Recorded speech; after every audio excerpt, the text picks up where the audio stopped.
చెప్పాను కదా, ఈ ఈ ఈ ఇలా పన్ను ఈ ఈ పెదాలు ఉంటాయి కదా, ఇది ఇలా పెట్టి లోపలికి ఒకటి పెట్టి, హాయ్ ఫ్రెండ్స్ ఎలా ఉన్నారు, బాగున్నారా, ఏం లేదు నేను మీతో సరదాగా మాట్లాడాలని చేశాను అనమాట, ఎట్లా ఉన్నారు అని పళ్ళు బయట పెట్టి ఇట్లా మాట్లాడేది ఒక టైపు. ఇట్లా కృష్ణరాజు గారిది ఇట్లా పెడతారు చూడండి ఫేసు. ఏంటి జానకి, కత్తెందుకు జానకి, ఒక్కొక్కడిని వేసేద్దాం, ఎరా ఎరా ఏంట్రా, ఇట్లా ఉంటుంది అనమాట. ఇది కృష్ణరాజు గారిది. వాళ్ళ ఒక్కొక్కళ్ళ ఫేస్ ఒక్కొక్క, చిరంజీవి గారిది పెట్టాలనుకో, ఈరోజున నిజంగా చూసుకుంటే కనుక నాకు విశ్వంబర సినిమాకి సంబంధించి ఆ షూట్ అవన్నీ కూడా చాలా అంటే చాలా బాగా జరుగుతున్నాయి, మేము అందరికి కూడా ఆలోచిస్తుంది అని చెప్పడం నేను మాత్రం ఆలోచించను. చూసారా ఈ ఫేస్ పెడితే వాళ్ళ గ్యాప్స్ ఎక్కడ ఉన్నాయి, చిరంజీవి గారు ఎక్కడెక్కడ గ్యాప్స్ ఇస్తారు.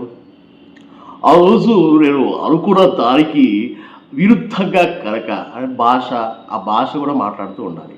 సో అలా పెడితే చిరంజీవి గారు, నాగార్జున గారు ఇలా ఉంటుంది. నాగార్జున గారు ఎత్తి కొడితే ఏట్లో పడతారు.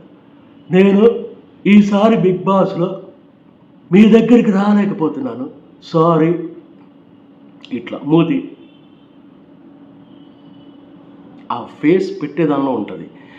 ఫస్ట్ ఆఫ్ ఆల్ వాయిస్ని స్లో. ఇప్పుడు నాగార్జున గారు కూడా కామాలు పెడతారు. ఆ రోజు జరిగిన దానికి ఈరోజు జరుగుతున్న దానికి సంబంధం లేదు అంటారు. అదే బాలకృష్ణ గారు అనుకో అసలు కామాలు ఉండవు.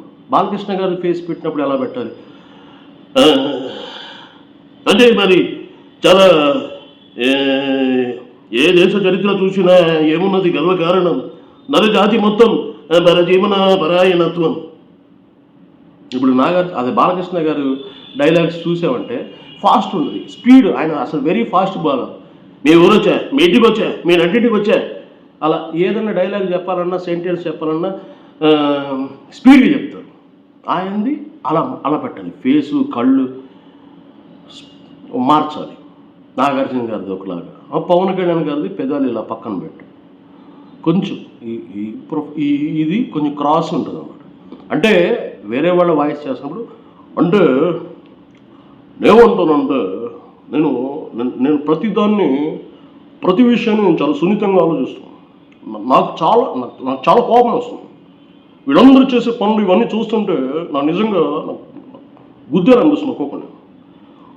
నేను చూస్తున్నాను ఈ కళ్ళు ఫేసు ఇన్వాల్వ్మెంట్ అవ్వాలి. అయితే చెప్పాను కదా, ఇవన్నీ కూడా మనకి ఈ గేట్ ద్వారానే మనం గొంతుని మార్చడానికి అవకాశం ఉంటుందన్నమాట. ఈ గొంతుని ఎలా పెడితే ఏ వాయిస్ వస్తుంది అనేది మీరు చేయాలనుకుంటున్నటువంటి ఆర్టిస్టుల యొక్క ఫేస్ని బాగా గమనించాలి. వాళ్ళు ఎలా పెడుతున్నారో అనేది చూడాలి. దానికి తగ్గట్టుగా మీరు అక్కడి నుంచి ప్రాక్టీస్ చేసుకుంటూ వస్తే మిమిక్రీ గొంతుని మారుస్తూ వాళ్ళకి దగ్గరగా మనం ఇమిటేట్ చేయొచ్చు. గొంతు మార్చాలంటే ఫస్ట్ నేను చెప్పినట్లుగా ముందు ఇవన్నీ కూడా నోట్ చేసుకోండి. స్లో డెలివరీ, నిదానంగా మాట్లాడటం, ఫాస్ట్గా మాట్లాడటం. రిపోర్టర్స్ ఉన్నారు, టీవీ రిపోర్టర్స్ మీరు చూస్తూ ఉంటారు. రిపోర్టర్స్ అయితే ఫాస్ట్గా అనర్గళంగా, అంటే ఎక్కడా కూడా ఆపకుండా. హరిత ఇక్కడ మనం చూస్తున్నాం, ఇక్కడైతే పరిస్థితి చాలా అంటే చాలా దారుణంగా ఉంది. ఇప్పుడు సమ్మర్ స్టార్ట్ అయింది. మొన్నటి వరకు కూడా చలిగా ఉన్నటువంటి వాతావరణం ఒక్కసారిగా వేడెక్కింది. అసలు ఇప్పుడు మజ్జిగకు సంబంధించి కానీ లేకపోతే శీతల పానీయాలకు సంబంధించి కానీ షాపులు ఎక్కువ వెలుస్తూ ఉన్నాయి. ఎండపాత్రం విపరీతంగా ఉంది. ఇక్కడ చాలా మనం చూస్తున్న పరిస్థితులు రాను దారుణంగా తయారవుతున్నాయి. ఈ సమ్మర్ని ఎలా తట్టుకుంటారు, ఈసారి వచ్చే ఎండ మాత్రం చాలా ఎక్కువగా ఉంటుందని చెప్పి నిపుణులు అంటున్నారు. ఇప్పటికే వాతావరణ శాఖ హెచ్చరించింది. అంటే ఎక్కడ గ్యాప్ ఉండొద్దు వాళ్ళకి చేస్తున్నప్పుడు. స్లోగా ఇప్పుడు ఒక వేదాంతులు సిద్ధాంతాలు వీళ్ళు చెప్పేటప్పుడు వాళ్ళు నాయన ఈరోజు జరుగుతున్నటువంటి కార్యక్రమాలన్నీ చాలా అద్భుతంగా ఉంటాయి నాయన. అంటే ఇప్పుడు ఒక సాయిబాబా గారు కానీ స్వాములు కానీ ఇట్లా కొంచెం దేవుళ్ళు చెప్తున్నట్టుగా కొన్ని వాయిస్లు స్లోగా ఉంటాయి, కొన్ని ఫాస్ట్ ఉంటాయి. అట్లా మనం ఏంటంటే అది మైండ్లో పెట్టుకొని ప్రాక్టీస్ చేస్తూ ఉండాలి. ఈ గొంతుని ఇలా ఈ అనండి, ఈ ఊ ఆ ఈ వెనక్కి లాగటం, వాయిస్ని వెనక్కి లాగుతారు తెలుసా,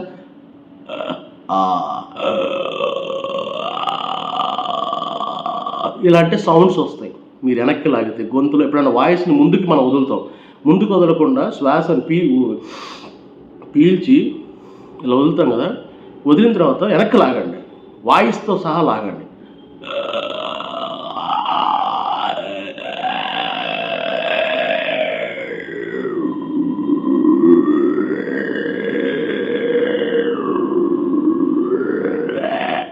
అంటే రకరకాల సౌండ్స్ వస్తాయి.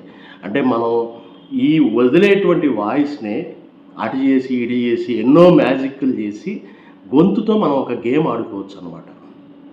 సో మీరైతే ప్రాక్టీస్ బాగా చేస్తూ ఉండండి, రికార్డ్ చేస్తూ ఉండండి. మీ గొంతుని మీరే మార్చుకుంటూ ఇలా ఒకసారి ఇలా ఒకసారి ఇలా ఒకసారి రకరకాలుగా మార్చండి. రకరకాలుగా మారుస్తూ ఉంటే ఆటోమేటిక్గా అన్ని రకాల గొంతులు వస్తాయి అన్నమాట. ఇప్పుడు సిరివెన్నెల సీతారామ శాస్త్రి గారు, నిక్కదీసి అడుగు ఈ సిగ్గులేని జనాన్ని, అగ్గితోటి కడుగు సమాజ జీవోత్సవాన్ని, మారదు లోకం మారదు కాలం, దేవుడు దిగిరాని ఎవ్వరు ఏమైపోని ఈ అని, అంటే మన లోపల ఉన్న గొంతుని ఎక్కడ పట్టుకుని వదిలితే ఆ వాయిస్ కొత్త వాయిస్లు వస్తాయి అన్నమాట. అది చాలా చాలా ఇది థ్రిల్ ఏంటంటే ఇది మేము చేసేవాళ్ళకి, మిమిక్రీ చేసేవాళ్ళకి బాగా తెలుస్తుంది. ఇప్పుడు ప్రభాస్ గారు అనగానే ప్రభాస్ బేస్ బేస్ బేస్ వీళ్ళది ప్రేమితులు పోయేదే ఉంది, మహా అయితే తిరిగి ప్రేమిస్తారు, ఇట్లా ఉంటుంది ప్రభాస్ గారిది. పవన్ కళ్యాణ్ గారిది చూసాం. అంటే మనకి చాలామంది వాయిస్లు రకరకాల మాడ్యులేషన్స్తో ఉంటాయి. రకరకాల మాడ్యులేషన్స్తో మనం ఆట ఆడుకోవచ్చు అన్నమాట.